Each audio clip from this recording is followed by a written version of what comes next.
আমাদের চারপাশে কত রকমের উদ্ভিদ আছে এবং সেই উদ্ভিদে কত রকমের ঔষধ লুকিয়ে আছে তা আমরা হয়তো অনেকেই জানি না।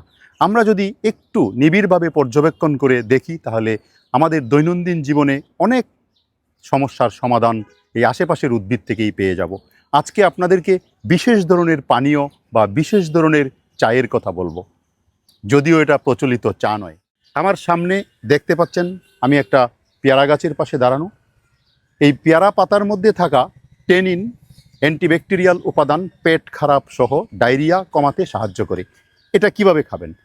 কচি পেয়ারা পাতা উঠিয়ে এটাকে গরম পানিতে দিয়ে চায়ের মতো করে সেই পানিটা পান করবেন। ডায়রিয়া কমাতে সাহায্য করবে। কিছু কিছু গবেষণায় দেখা গেছে পেয়ারা পাতার নির্যাস রক্তে শর্করার মাত্রা কমাতে সাহায্য করে এবং কার্বোহাইড্রেট শোষণ করে ওজন কমাতে সাহায্য করে।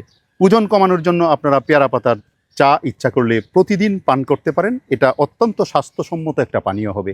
পাতা বেটে ব্রণে লাগালে দাগ ও চুলকানিতে বেশ উপকার পাওয়া যায়, কারণ এতে অ্যান্টিব্যাকটেরিয়াল গুণ আছে, যা সিদ্ধ পানি দিয়ে মাথা ধুলে চুলের গোড়া মজবুত হয় এবং খুশকি দূর হয়। ভিটামিন সি ও অ্যান্টিঅক্সিডেন্ট থাকার কারণে শরীরের ইমিউনিটি সিস্টেমকেও শক্তিশালী করে। পাতা চিবালে এবং চিবিয়ে কুলি করলে দাঁতের মাড়ির প্রদাহ, মুখের দুর্গন্ধ দূর হয়। আপনাদের যাদের এই সমস্যাগুলি আছে, নিশ্চয়ই আপনার বাড়িতে পেয়ারা গাছ আছে।